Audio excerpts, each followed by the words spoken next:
અમદાવાદના અમરાઈવાડી વિસ્તારમાં આવેલા નરસિંહનગર સોસાયટીમાં રહેતી મેઘા નરેશભાઈ સોયા ઉર્ફે માયરા સોયા ઉંમર 21 વર્ષે તારીખ 14 સપ્ટેમ્બર શનિવારના રોજ ગળે ફાંસો ખાઈ આત્મહત્યા કરી હતી। માયરા સોયાએ ઘરમાં જ ગળે ફાંસો ખાઈ તેનું જીવન ટૂંકાવ્યું હતું। માયરા સોયાએ ગુજરાતી આલ્બમ સોંગમાં એક્ટરનું કામ કરતી હતી। મળતી માહિતી પ્રમાણે માયરા એ કોઈ જયેશ સોઢા નામના વ્યક્તિ સાથે 4 વર્ષથી પ્રેમ સંબંધમાં હતી। જયેશ સોઢા પોતે ગુજરાતી લોકગાયક અને એક્ટર છે અને માયરા જયેશ સોઢા સાથે પ્રોગ્રામમાં સાથે જતી હતી। જયેશ સોઢાએ માયરા સોયાને કહ્યું હતું કે અમે તને ગુજરાતી ફિલ્મમાં કામ આપીશું એ રીતની લાલચ આપી હતી અને માનસિક અને શારીરિક શોષણ કરતો હતો। જયેશ સોઢા પોતે પરિણીત છે તેવું માયરાને જાણ ન હતી અને જ્યારે માયરાને જાણ થઈ કે જયેશ પરિણીત છે અને તેને 2 બાળકો પણ છે ત્યારે જયેશે માયરાને એવું કહેલું કે હું તારી જોડે લગ્ન કરીશ। એમ કરતા ધીમે ધીમે જયેશે માયરાને તરછોડી દીધી હતી। એ દરમિયાન અમારા સંવાદદાતા રણજીત મકવાણાએ જયેશ સોઢા સાથે જે ટેલિફોનિક વાતચીત કરી હતી તે આ પ્રમાણે છે। શેનું રિલેશન હતું આપનું? લવ બાબતનું મારી જોડે રિલેશન હતું। અચ્છા, લવ બાબતનું રિલેશન હતું। એટલે હવે તમે મેરિડ હોવા છતાંય તમે આવી રીતે એક મેરિટલ અફેર્સ રાખી શકો ખરી? કઈ રીતના? તમારા મેરેજ થયેલા છે ને?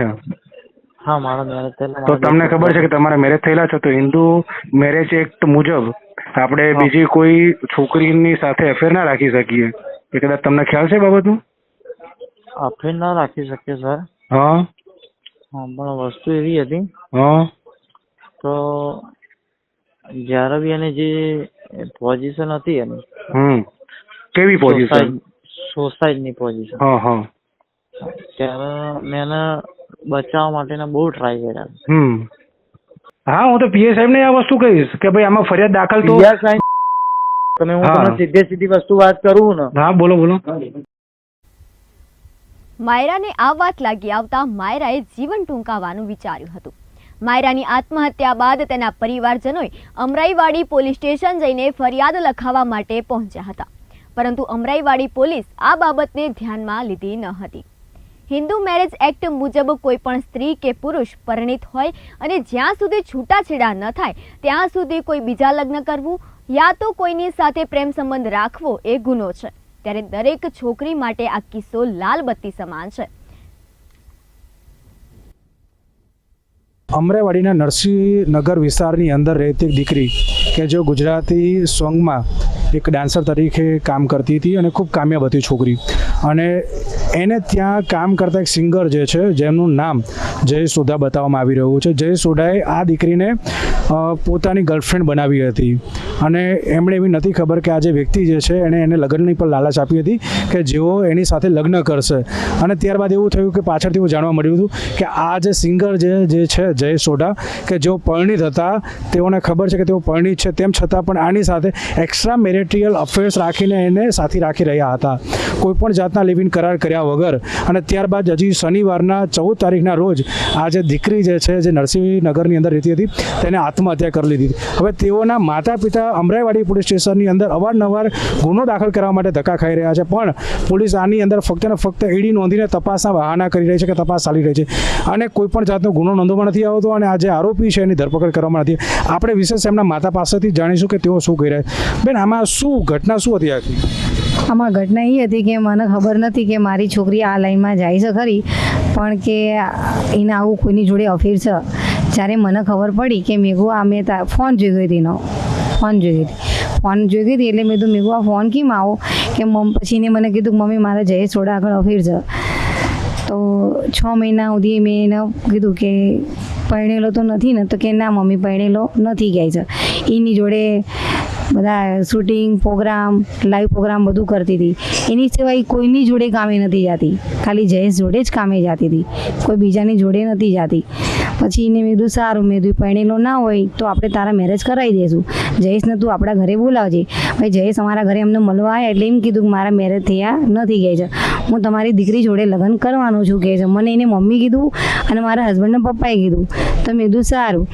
અને પછી એને થોડોક ટાઈમ થયો 2-3 મહિના જેવું, એટલે મેં ફોનમાં જોયું કે એ છોકરો મેરેડ છે.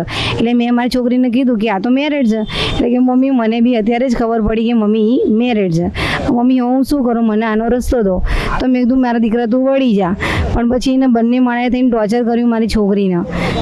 એ ફોનમાં બધું પ્રૂફ છોડીને જ ગઈ છે કે મારે હું તારી જોડે મેરેજ કરીશ જ, કે એવું જ કીધું. એને બધું શોષણ જ કર્યું છે એની પર.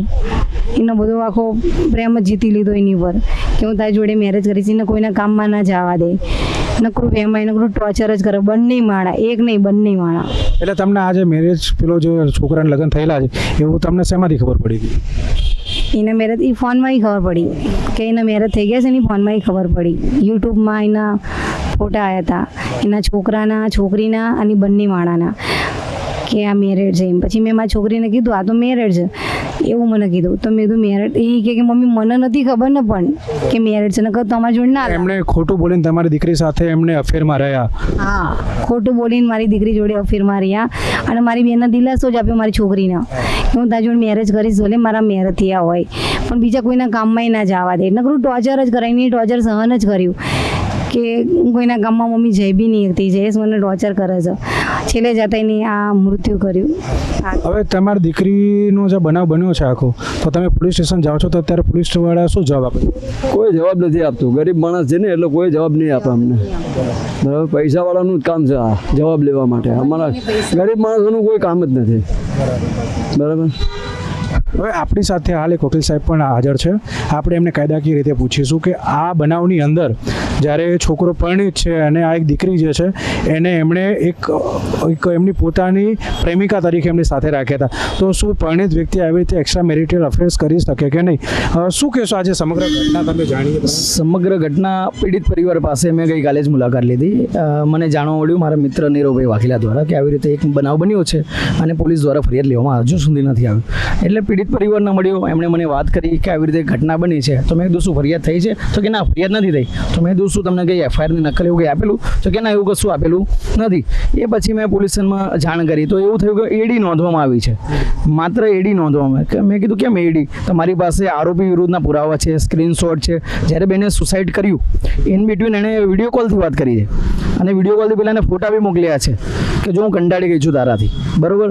અને એ બધી ચેટ છે બધું પોલીસને આપ્યું. તેમ છતાં આજ દિન સુધી ગુનો નોંધવામાં, રજીસ્ટર કરવામાં નથી આવ્યો. બીજું તમને પૂછીશ કે ભાઈ વ્યક્તિ જે મેરિડ હતો તેમ છતાં આની સાથે લિવ ઇન કર્યા વગર આને ફોલાઈ પટાવીને એની સાથે લગ્નના દિલાસા આપીને રહેતો હતો, તો એ ગુનો છે કે નથી? હાલમાં જોવામાં આવે તો હિન્દુ મેરેજ એક્ટ 1955 મુજબ એવું છે કે લગ્ન કર્યા હોય, નામદાર સર્વોચ્ચ અદાલત ને નામદાર વડી અદાલતના ઘણા બધા જજમેન્ટ્સ છે કે લગ્ન હોય, પરિણીત હોય તો લિવ ઇનમાં ન રહી શકે.